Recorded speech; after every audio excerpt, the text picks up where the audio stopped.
建設宜居城市。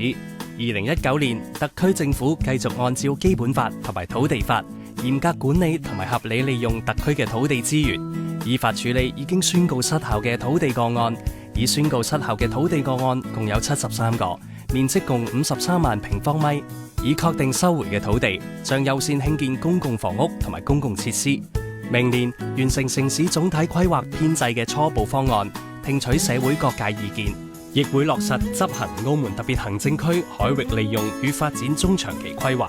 促進海域資源嘅合理使用同埋發展，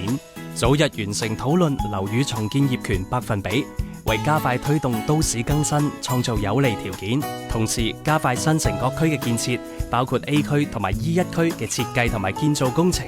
B 區政法區嘅設計， C 區同埋 D 區嘅填海工程。公屋建設方面，除咗加緊興建台山社屋同埋望廈社屋第2期